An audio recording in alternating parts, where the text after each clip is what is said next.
Bonjour à tous, j'espère que vous allez bien. Nouveau numéro du Mag des Sports sur Radio Djena. Je suis Edwige Appel d'aujourd'hui. Nous allons parler des éperviers dames. Les éliminatoires de la CAN féminine ce jour.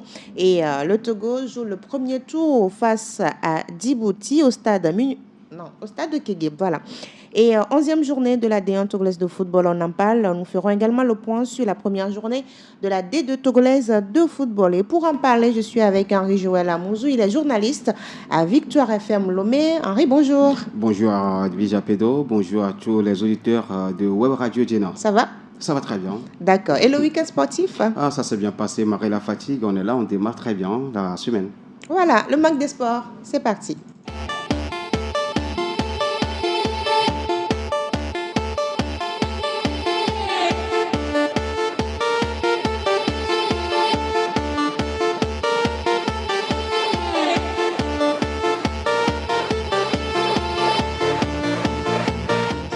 Et on commence le magazine avec la 11e journée de la D1 togolaise de football.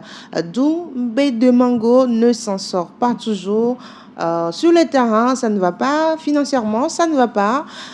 Doumbé a été battu par Gomido de Kpalimé 4-1. C'est-à-dire Gomido s'est déplacé et Doumbé a coulé. Henri. Oui, bien évidemment, on s'y attendait parce que financièrement, cette équipe de Doumbé ne va pas très bien. Aujourd'hui, la dernière fois, ils ont tout simplement été Pris battus. de l'eau, on va dire. Voilà. Ils ont été battus récemment par l'AC Barracuda, qui était aussi en méforme. Et aujourd'hui, cette équipe-là, qui perd devant Gomido, une équipe qui se réveille aussi. Ouais. Et il fallait le faire. Gomido l'a fait, 4-1. Et vraiment, bon, je m'y attendais à ce score-là. Parce que, ah bon? Oui, parce 4-1 en déplacement? Oui, 4-1 en déplacement, parce que Doumbé ne va pas très bien financièrement. Cette équipe ne va pas bien. C'est le moment de lancer un appel au cadre de Mango de faire l'essentiel. Parce que la D2 devient de plus en plus très difficile. Retourner en D2. Oui, parce que quand on va parler tout à l'heure de la deuxième division, voilà. C'est lourd en fait, la D2. Donc c'est mieux de rester en première division. En première division, de tout faire pour rester en première division. Mais si cette équipe-là badine et essaie de prendre des scores fleuves comme ça, à la fin, les décomptes ne seront pas à leur faveur. Ce n'est pas intéressant de voir Doumbé en deuxième division. En deuxième division, pas du tout.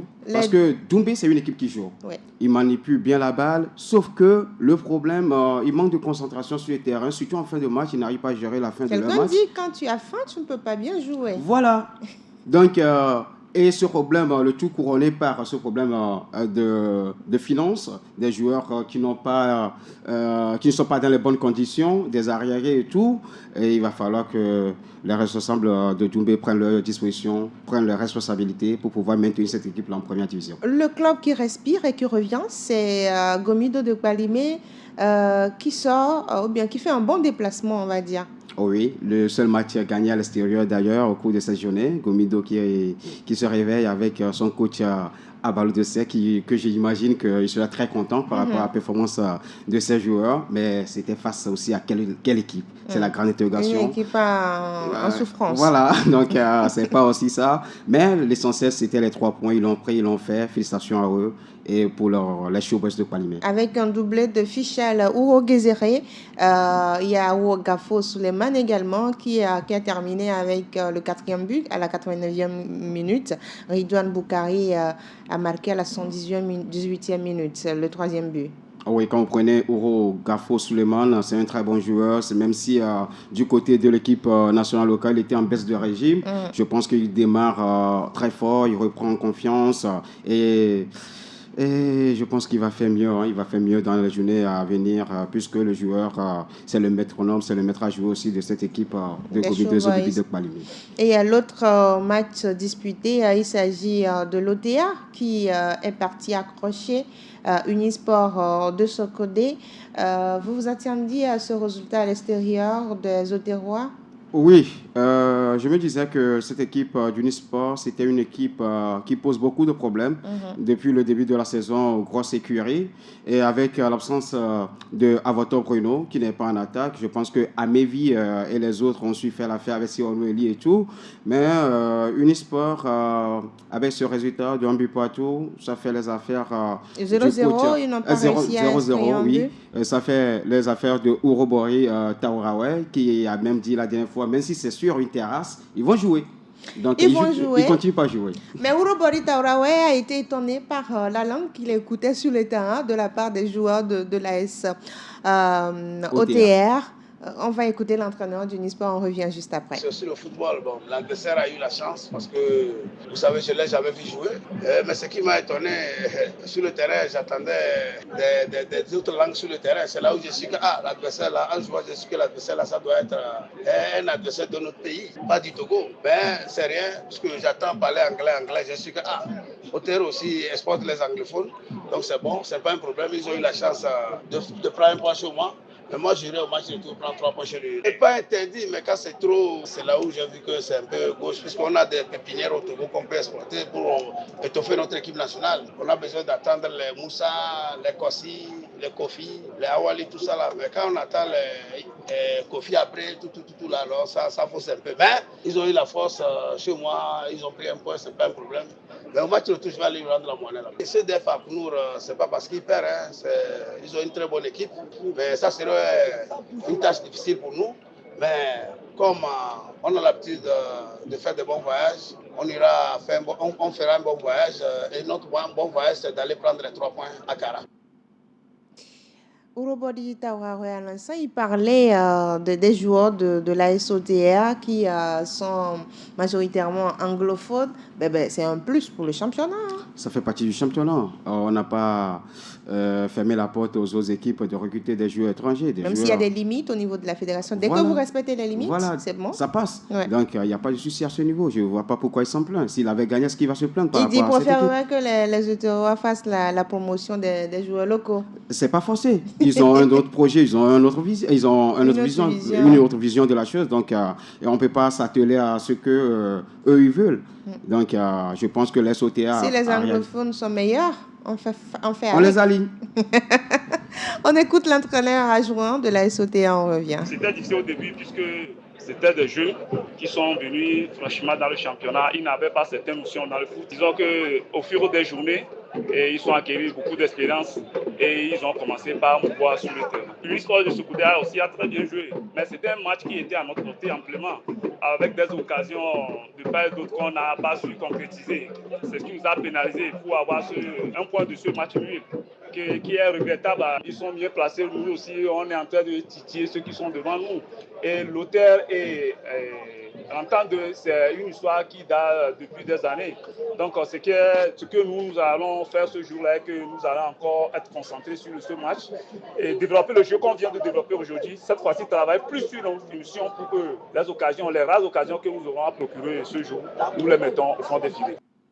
À la prochaine journée, il s'agira d'un derby de Lomé, OTR Entente 2 et l'entraîneur adjoint des Ottawa vient de le dire. C'est deux clubs qui se connaissent et ça ne serait pas facile sur le terrain. Pas du tout. Lors de la 12e journée. Oui, pas du tout. Au vu de la forme de l'Entente 2, le OTR qui est aussi dans le haut du classement, ça va être un match assez compliqué pour ces deux équipes. Sauf qu'aujourd'hui, l'Entente 2 a fait une très belle pré-saison qui permet à cette équipe-là de pouvoir damer le pion à d'autres équipes. Donc ça va être un peu compliqué, mais je pense que l'SOTR aura son mot à dire avec cette jeune garde-là qu'ils ont derrière, avec les étrangers et tout. Comme le disait le coach Urobori Taourawe, bon, ça peut faire aussi l'affaire de cette équipe de l'Entente 2. Ouais, l'Entente 2, lors de cette 11e journée, a fait match nul face à SCK à domicile au stade municipal. Un but partout. Les chauffeurs menaient 1-0 et l'Entente 2 est revenu au score. Nous écoutons l'entraîneur de l'Entente 2, Céduro. Ce match, on s'est préparé pour le gagner. Parce qu'on a mis en place en première période, ça n'a pas marché. Quand on est rentré au vestiaire, on s'est réorganisé. Je pense qu'on est revenu au score. On aurait pu gagner, mais je pense que C'est un score dont on a oublié de nous satisfaire. L'équipe, on a pensé qu'ils jouaient beaucoup plus en défense. Donc on a mis un principe beau, ce qui les a empêchés de relancer le ballon. Et dans l'intervalle, en première période, il y a un milieu de terrain qui était libre, qui venait toujours récupérer le ballon. Donc on a tout organisé pour l'empêcher aussi de récupérer au cas où il voulait repasser par lui. Je pense que ça les a bloqués, ça les a empêchés de jouer et on avait le ballon. C'est toujours le pressing haut, mais la manière de le faire, je pense que l'équipe arrive à se sortir du pressing. Quand on récupère la balle, les milieux doivent être hauts pour les deuxièmes balles. On a frappé plusieurs fois, mais ça n'a pas été cadré. C'est des trucs qu'on doit reprendre à l'entraînement pour perfectionner cela. Kofi Cedro, l'entraîneur de l'Entente 2 à l'instant, quand on prend cette équipe de l'Entente 2, en première partie, ça a été un peu compliqué, mais lorsqu'il y a eu des changements, on s'est rendu compte qu'ils ont mené le jeu. Ouais, il faut quand même dire que cette équipe de l'Entente 2, c'est une religion en fait. C'est des joueurs qui se connaissent, comme vous prenez déjà Akakpo Junior, Nukafo Victor, ce sont des joueurs qui ont longtemps joué ensemble. Face à cette équipe de la SCK, ils savaient que sur quelques détails, ils peuvent faire la différence et ça a été fait. Ils sont revenus au score et ils se sont séparés dos à dos. Je pense que cette équipe de l'Entente 2 méritait ce score-là, au vu de ce qu'ils ont eu à faire tout au long de ce début de championnat. Donc, le coach Cedro, il m'impacte beaucoup. Dans son jeu? Oui, par rapport à son jeu, les dispositifs tactiques, ce qu'il met en place pour contrecarrer les grosses écuries, parce que ça joue là. Parce que face à l'SCK, il ne faut pas perdre, face à SCO, parce que ce sont des équipes qui peuvent vous poser des problèmes à la fin de la saison. Pourquoi pas les bloquer en même temps pour pouvoir avoir l'accès. C'est ce qu'ils sont en train de faire et on ne peut que les féliciter pour le moment. C'est Cedro Kofi qui s'en sort pour l'instant avec l'Entente 2, mais en face, c'est la SCK qui a mené, mais qui, à un moment donné, a été rattrapée au score. Mais quand on prend cette équipe, elle a de la peine à conserver. On se rend compte. Oui, l'Entente 2. Non, je parle de la SCK. Ouais. La SCK, pour moi, c'est une équipe qui est en manque de confiance depuis un certain temps. Parce que quand vous voyez un peu leurs résultats, c'est plus ça comme ce fut par le passé où cette équipe-là avait soif de victoire impérativement. Je ne sais pas ce qui ne va pas trop dans le rang de la SCK, mais je vais dire qu'il y a un problème au niveau de leur défense qui ne dit pas son nom. Parce qu'à chaque fois que cette équipe-là essaie de marquer, il y a la défense qui badine un peu, qui encaisse. Et des fois, il n'y a pas de concentration et puis on encaisse un but. Ça manque de concentration. Il va falloir que le coach Mensah Metokodo parle beaucoup à ces joueurs-là, à ces jeunes joueurs, pour qu'ils essayent de maintenir le cap dans les matchs, surtout sur la gestion des matchs. En parlant de Mensah Metokodo, on l'écoute juste après le match. On mène 1-0, on pouvait conserver le but. Même si on n'arrivait pas à marquer, on pouvait garder le score. Et on a aussi raté des occasions. En premier mi-temps, on pouvait tuer le match. C'est le football. On était forts en première mi-temps, ils étaient plus forts que nous en deuxième mi-temps, c'est ce que je peux dire, parce qu'ils nous ont tout le temps mangé en milieu de terrain. C'est ça qui a posé sur corner et on a encaissé. Quand on regarde votre match, le gardien, il vous sauve, il fait, disons, 70% de votre match. Mais il fait partie de l'effectif de l'équipe, c'est pour ça qu'il est dans le but. Est-ce que il tend à changer la hiérarchie? Ah oui, c'est le football, hein. Celui qui joue bien, on va l'aligner. Celui qui ne joue pas bien, il va être sur le banc. Comment Fadil fait partie de l'effectif de l'équipe? C'est un championnat, on a plusieurs joueurs, tout le monde va jouer et on verra. On va l'aborder toujours, hein, on va essayer de gagner. Un match n'est jamais perdu d'avance et non gagné d'avance. On va le jouer et on verra. Metokodo Mensah à l'instant sur la rencontre face à Entente 2. Entente 2 à SCK, un but partout. Asco de Kara qui épingle AC Barracuda 1-0. Qu'est-ce qui vous fait rire? Je dirais que Asco même ne va pas très bien. Peut-être qu'on va dire que c'est la phase aller. Hein. Pour les deux, le champion et son vice, ça ne va pas. Ça ne va pas du tout. Asco de Kara, je dirais qu'ils ont raté leur pré-saison parce que les joueurs étaient en regroupement en équipe nationale. C'est aussi l'aspect que a évoqué ASCK. Voilà, de même que la SCK. Mais la majorité des joueurs de la ASCO de Kara étaient en équipe nationale. Ça a fait que je pourrais dire qu'arrivé un moment, il y a eu débauche d'énergie. Les joueurs qui ont fini les coupes continentales, ils sont de retour pour jouer avec l'équipe nationale, juste après la reprise du championnat et tout ça là, ça fait qu'il n'y a pas eu de repos pour certains joueurs, certains cadres. Et ce n'est pas aussi le problème parce qu'à chaque fois, Mani Yao se plaint beaucoup et s'en remet à l'état des pelouses et tout ça là. Je pense qu'il est à bout de souffle à Mani Yao, tout simplement. Il n'est plus inspiré comme dès le départ. Je me dis, est-ce que c'est le projet d'Asco qui ne l'intéresse pas ou qui ne l'intéresse plus? C'est ce que je dois dire parce que ça sent plus Asco de Kara ou bien c'est le président l'honorable Menia Sibé qui a laissé... Le président Dono qui est parti. Il est parti avec l'âme, on va dire. Voilà, peut-être. Parce que ça manque de motivation, c'est ce que moi je remarque en fait. Parce qu'il n'y a plus cette grinta là qui permettait à ces joueurs-là de jouer, de dire qu'ils vont à tout prix avoir les 3 points de la journée pour se hisser ou bien garder le fauteuil du leader. Aujourd'hui, ils sont à la traîne et face à une équipe de l'AC Barracuda qui n'était même pas au point. On a su entendre même que cette équipe a posé la vie dure à cette équipe d'Asco de Kara avant que cette équipe-là fait usage de son expérience pour venir à bout de l'AC Barracuda. Voilà qui est dit par rapport à Asco de Kara qui a épinglé l'AC Barracuda 1-0. De l'autre côté, il y a Bolossou qui, on va dire de soi, qui a été battu à domicile par Asbina 2-1. Ah, finalement? Ouais. Parce que moi, j'aurais cru que c'était un score nul. Non. Ah là là. Bolossou battu par l'Esbina. Je pense qu'à la maison, Bolossou aussi ne se comporte pas bien. De même qu'en déplacement, ce sont des résultats en dents de scie.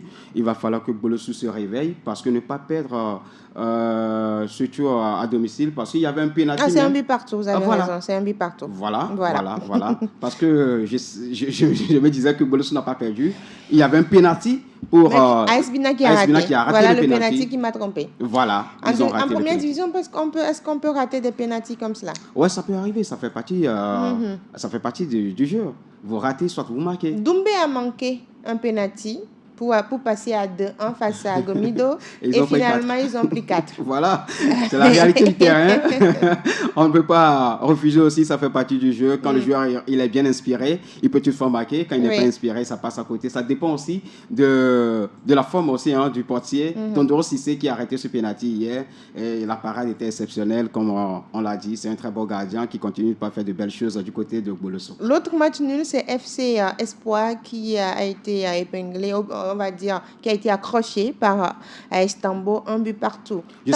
Tambo qui menait depuis la 10e minute et qui cède à la 90e minute. C'était un match a priori difficile pour cette équipe de Tambo et à domicile, l'Espoir toujours la pression. Parce que cette équipe n'arrive pas à gagner à domicile, ça fait déjà un bon bout de temps. Ils n'arrivent pas à trouver les solutions idoines pour pouvoir contenir leur adversaire à domicile. Voilà, encore, ils ont été menés. Et à la fin, en toute fin de match, ils ont réussi à égaliser. J'imaginais juste si ils étaient battus hier. Comment est-ce que le public de Thiévier va réagir? Mais Dieu merci, ça s'est sorti par un score nul d'un but partout. Mais il va falloir que le coach Théophile Bola aussi revoir sa copie parce que jusque-là, ça ne marche pas à domicile et c'est pas bien. Quand on prend les flèches pimentées, vous dominez depuis la 10e minute et vous cédez à la 90e minute plus 2. C'est-à-dire à quelques secondes de la fin du match, vous encaissez le but égalisateur de l'adversaire. Est-ce que c'est bon?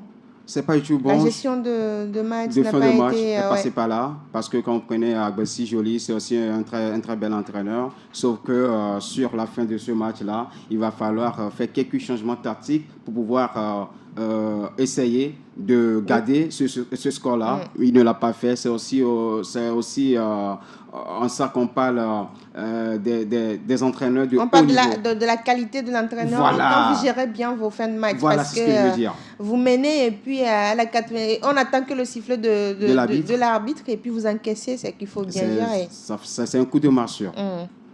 Voilà, Espoir et Tambo qui ont fait match nul, un but partout. L'autre nul également, c'était à Bossimé entre l'Étoile Filante et CDF Aknour. Hier, on a tous suivi ce match-là. On ne s'y attendait pas du tout à ce résultat-là, vu que le CDF avait damé le pion. Le CDF a marché sur l'Étoile Filante en deuxième division.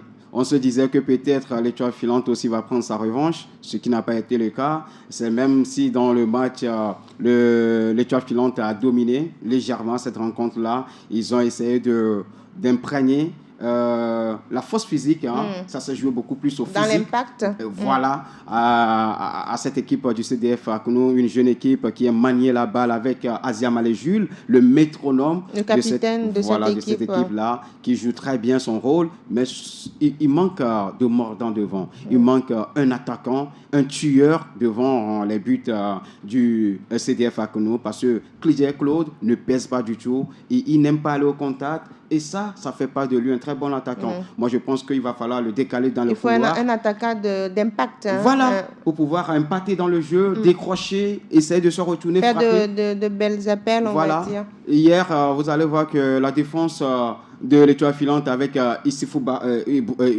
Bassarou a tout simplement mangé Claude qui ne s'est pas retrouvé tout au long de la rencontre, même si avec des débordements de Jules Aziamalé, ils avaient mieux à faire. Un résultat, même si c'est positif, parce que c'est un point arraché à l'extérieur pour le CDF Akounou, mais l'entraîneur s'attendait à une victoire. Nous écoutons Anani Chardé. Si on est arrivé à avoir un match nul, c'est de bonnes guerres pour nous. On était arrivé en conquérant pour pouvoir prendre les 3 points. Mais qu'est-ce que vous voulez? Nous sommes en football où quand l'occasion vous donne un point, vous acceptez. C'est une jeune génération, on est en train de venir. Vous savez, l'apprenant, quand il ne continue pas à apprendre, un jour, il va gagner. Et nous osons croire que dans les jours à venir, Akounour va faire parler d'elle. Dans toute la semaine, on a travaillé la finition. Vous savez, la finition, c'est le mal du football togolais. Donc, on ne continue pas à travailler la finition et on va y arriver. Et dans la trêve, on est en train de réfléchir. On verra ce qu'il faut faire pour pouvoir quand même étoffer le groupe. Oui, on va jouer à Kara. Et nous osons croire que le match-là, à coup sûr, nous allons le gagner. Sûr, c'est parce que ce match même, on était sûr, parce que les enfants avaient eu une volonté manifeste de pouvoir quand même gagner le match, mais on est arrivé là. Mais à la maison, on va tout faire pour gagner. Anani Chardé, l'entraîneur de CDF Akounou, qui est sûr de remporter le match de la 12e journée. Ce sera face à Unisport de Sokodé. Ça va être compliqué, tout simplement, parce que Unisport aussi a été accroché à domicile et ils vont toutefois essayer de se relever de ce match nul-là face à une équipe du CDF Akounou avec laquelle il va falloir compter aussi. Parce que cette équipe-là a battu Asco de Kara, il ne faut pas l'oublier. Donc, ça va être un match piège pour Unisport, mais ça va être un match... complexe pour les académiciens aussi. Voilà, ça va se jouer entre les académiciens. On attend de voir l'académie qui va l'emporter. Qui va l'emporter, qui aura le meilleur poids à la fin de cette 12e journée. Mais Anani Chardé a parlé d'un aspect, c'est la finition. C'est-à-dire, quand on prend les différents matchs du championnat, on se rend compte qu'il y a un problème du côté de la finition. Voilà pourquoi je dis qu'ils ont besoin d'un attaquant. Ils ont besoin d'un tueur devant parce que Jules Aziamalé, il fait tout le boulot, mais remet la balle à Claude qui ne se retrouve pas. Et des fois même, vous avez des joueurs comme Jacques Aziamalé aussi qui montent aux avant-postes, qui ne créent pas la sensation. Mais il y a problème. Il faut un attaquant. Il faut des attaquants pour le Togo? Oui, naturellement. Donc il faut aller vers la formation des attaquants, on va dire. Et ça, c'est logique. C'est tout ce qu'on dit, c'est la base. Quand on a besoin des attaquants de la crampe de Adebayor, pourquoi pas le jeune notre jeune qui est décédé, j'ai oublié un peu son nom. Koudagba Kossi. Père son âme. L'ancien sociétaire de la SIK. Voilà, ce sont des joueurs qui nous ont montré de très belles choses. Avec Avoto Bruno aussi, qui est en pleine forme maintenant, mais qui est parti. Il va falloir à tout prix aller vers la formation. C'est là même où se pose ou bien le travail de notre directeur technique national, qu'on ne sent pas encore. Bon, pour l'instant, il rencontre les acteurs. Donc, on attend de voir ce qu'il va mettre en place comme projet. On va voir pour qu'il puisse nous définir quelque chose. Et sinon, c'est la formation qui est à la base de toutes choses pour la réussite du football togolais. Voilà, l'étoile filante qui a été donc accrochée par le CDF Akounour 0-0 à Bossime. Pour le président Wilson Bahoum Tété, on va dire qu'il est satisfait du jeu parce que pour lui, les regards sont tournés vers la 12e journée.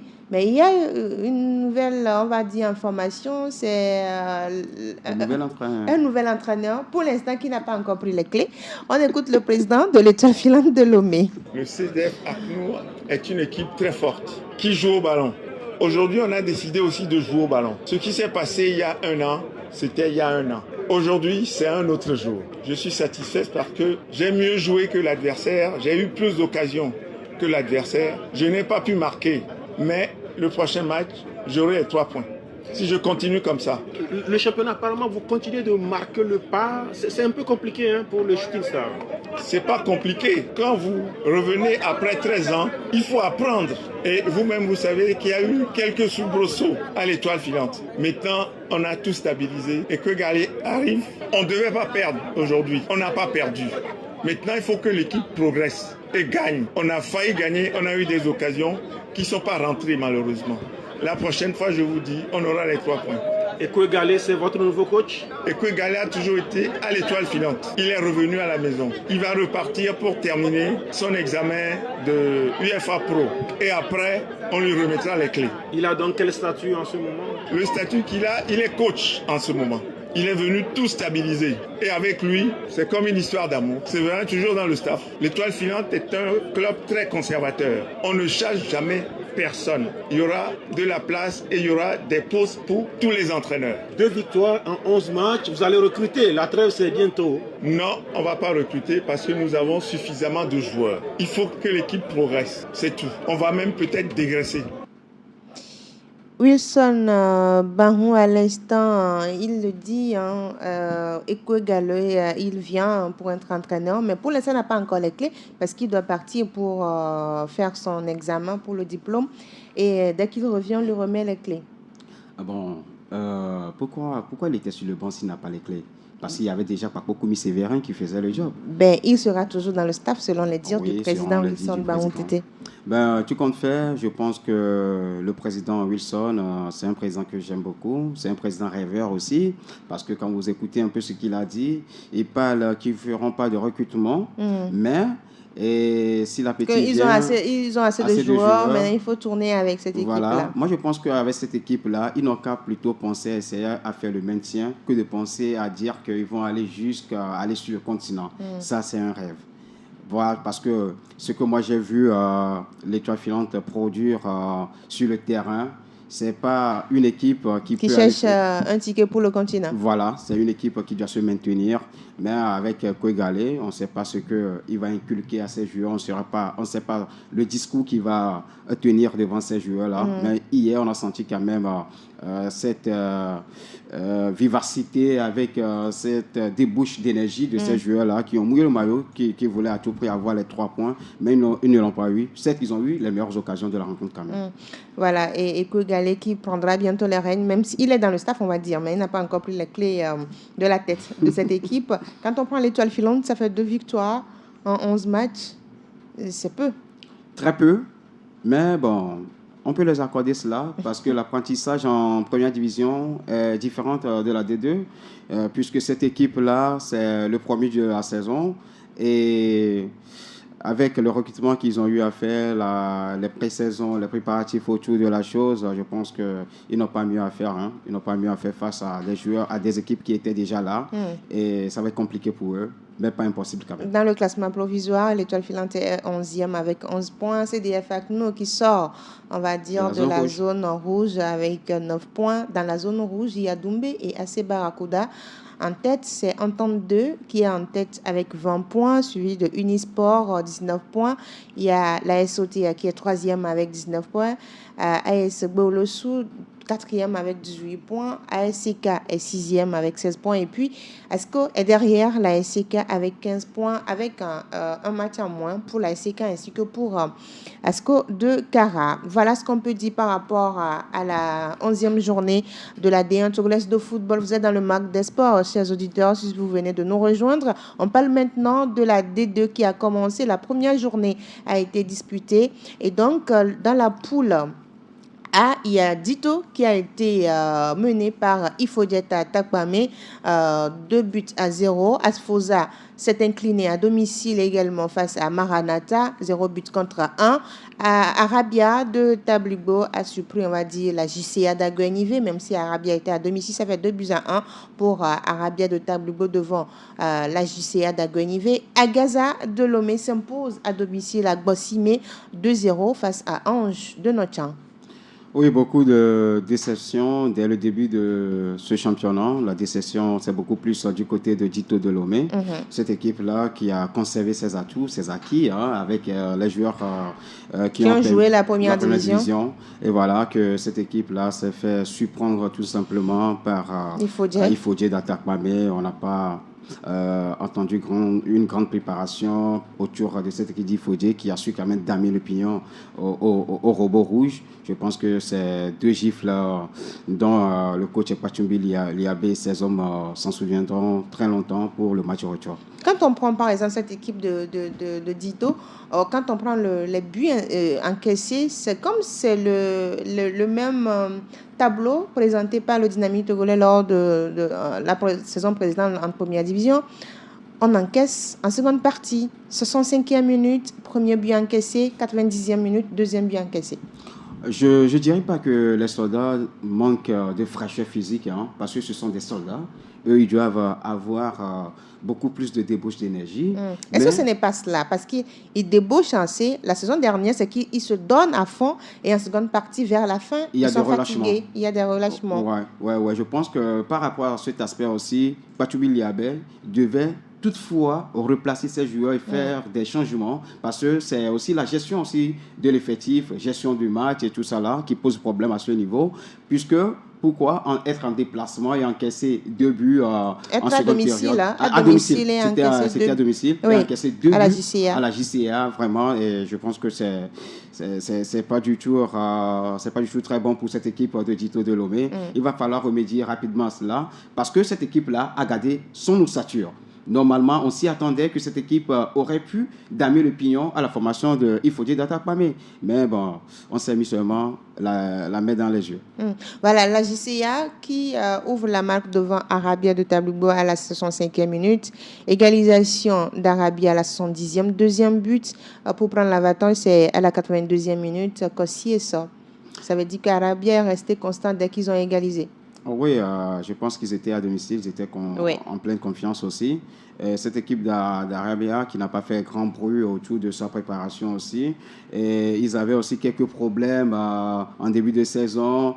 Vont-ils s'enregistrer ou pas? Finalement, c'est fait. Aujourd'hui, cette équipe-là a gagné. C'est pour le grand bonheur de la population de Tabligbo. De Tabligbo. Dans la zone nord, le club aussi attendu au-delà de la zone sud qui était Dito. L'autre club attendu dans la zone nord, c'était Semassi de Sokodé.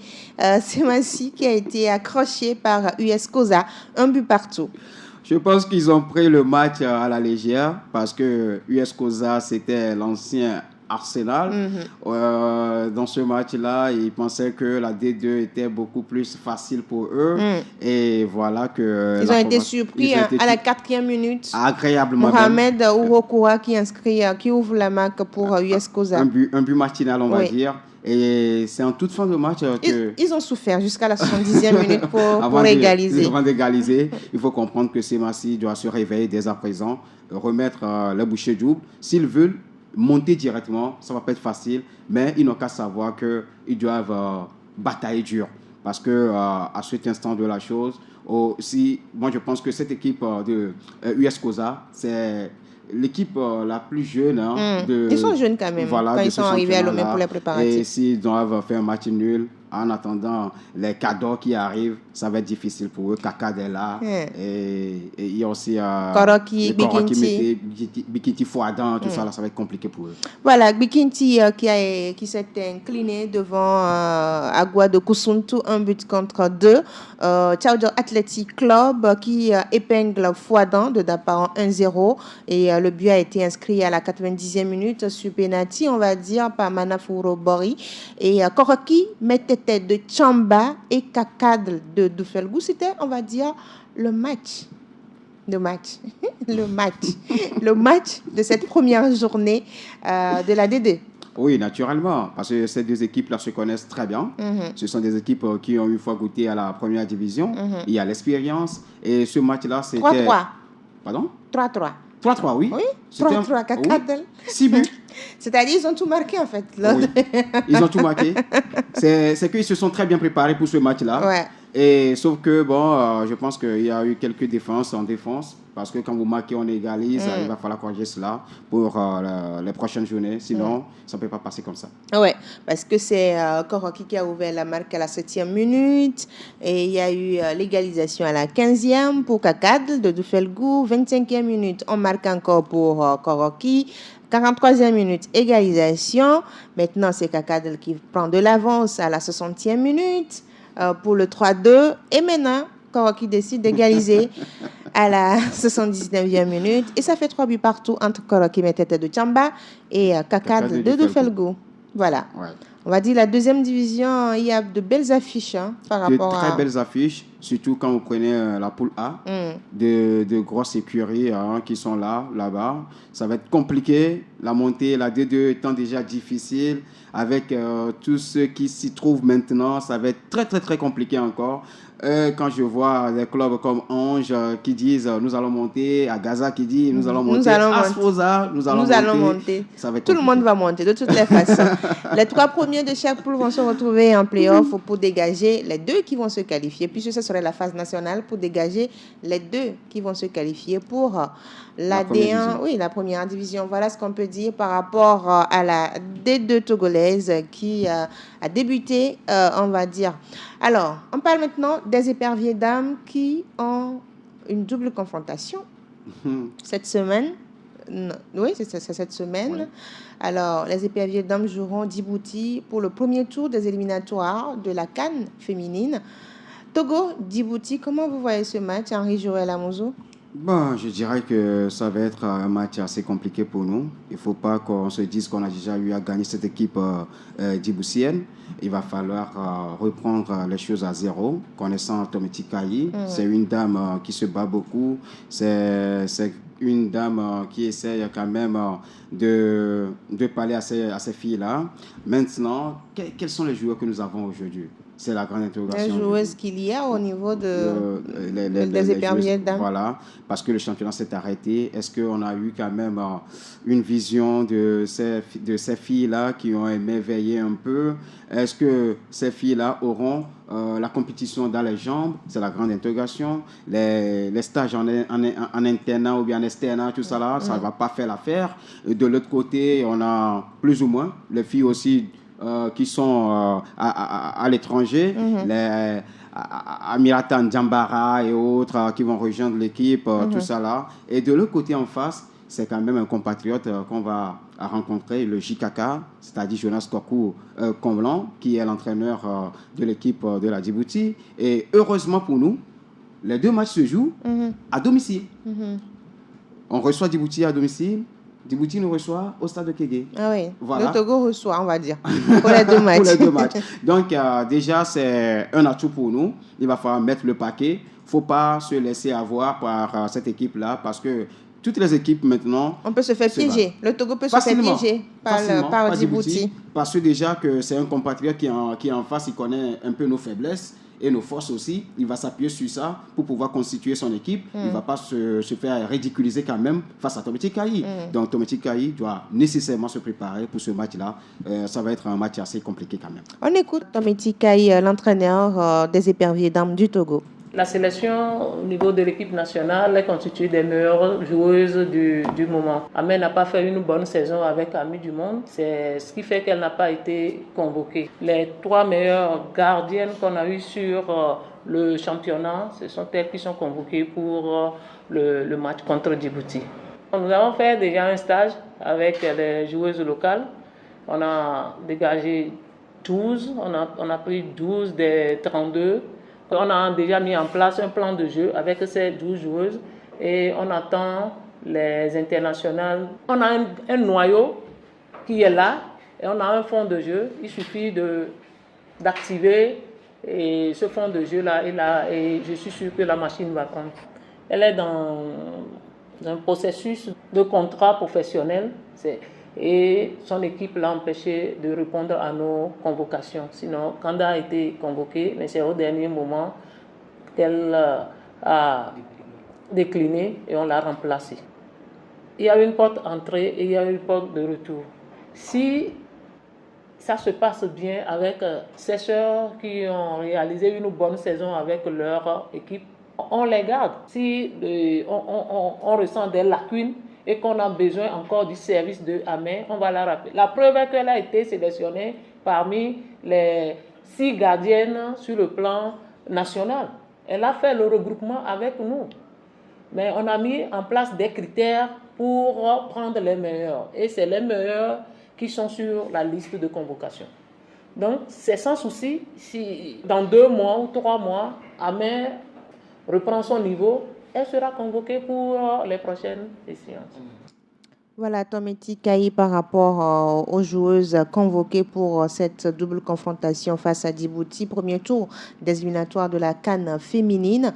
Elle le dit, un travail qui a été fait. Il y a des joueuses qui viennent de l'extérieur, qui jouent en club, mais il y a la gardienne titulaire du Togo qui n'a pas été convoquée. C'est par rapport à sa forme en club.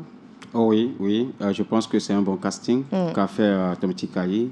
Elle a été catégorique et pragmatique, on va dire. Voilà, par rapport à son choix. On ne peut que l'accepter parce qu'à la fin, ça va rejaillir sur elle. C'est elle qui sera devant les caméras et tout pour quand même pour s'expliquer par rapport au résultat. Donc, si elle décide de la convoquer ou bien de ne pas la convoquer, ça lui revient de droit. Maintenant, il va falloir faire un bon résultat face à cette équipe djiboutienne qui n'est pas une foudre de guerre. Djibouti, on peut passer, mais second tour face au Burkina, il me semble, ça va être un peu compliqué. Burkina, je pense, Burkina ou Ouganda ou soit le vainqueur du match face au Burkinabé sera face au Togo. Si le Togo sort de ce premier tour face à Djibouti, et on le disait, Jonas Kakou-Komla, le Togolais, est l'entraîneur, le sélectionneur de l'équipe de Djibouti. Et pour Tometi Kayi, c'est qu'elle jouera à fond ce match. Elle n'a pas peur de Jonas Kakou-Komla. Elle est prête à le challenger. Le 12 passé, Djibouti a fait un match amical contre l'Éthiopie et Djibouti va jouer encore le match retour demain. Donc sur Internet, on ne peut pas trop parler de l'équipe adverse ici. Nous avons notre stratégie, mais on suit quand même les actualités et l'évolution de l'équipe à distance. Connaître une équipe et mettre en place un plan de jeu ou animer une séance ou un match, c'est 2 choses différentes. Tout dépend du niveau des joueuses. Donc, je dirais que je n'ai pas peur de Jonas. On se connaît, on est tous des entraîneurs. C'est l'entraîneur qui aura la meilleure stratégie qui va gagner. Je me concentre sur le premier match et les résultats de ce match vont donner les stratégies et le plan de jeu du second match. Je n'ai pas peur de Jonas. Ça tout dépendra de ce qu'on mettra en tant qu'entraîneur sur le terrain pour gagner. Oui, elle a raison. Parce que ça va se jouer sur le terrain. Pas face-to-face comme ça. Ouais, parce qu'on se connaît. Même si on se connaît, on ne se connaît pas sur le terrain. Voilà. Après les 90 minutes, on déterminera. Maintenant, on revient. Parce qu'on se connaissait. Donc, comme je le disais, ça va être un grand défi pour les 2 Togolais. On attend de voir si c'est la dame qui va l'emporter ou bien c'est l'homme qui va l'emporter. On attend de voir, mais j'espère que c'est la dame qui va l'emporter. Voilà, premier tour des éliminatoires de la CAN 2026, la CAN féminine. Donc, le Togo sera face à Djibouti les 21 et 26 février au stade de Kégué. Voilà, parce que Djibouti a décidé de recevoir le Togo ici, à Lomé, parce qu'ils n'ont pas de terrain homologué. Donc, la double confrontation se jouera au stade de Kégué 21 et 26 février. Merci Henri Joël Amozo.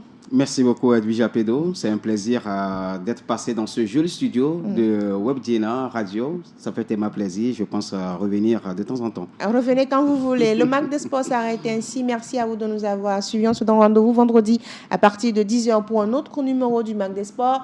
D'ici là, portez-vous bien et rendez-vous mercredi à 11h GMT pour le débat sportif avec Latif Yoroma. Bye bye.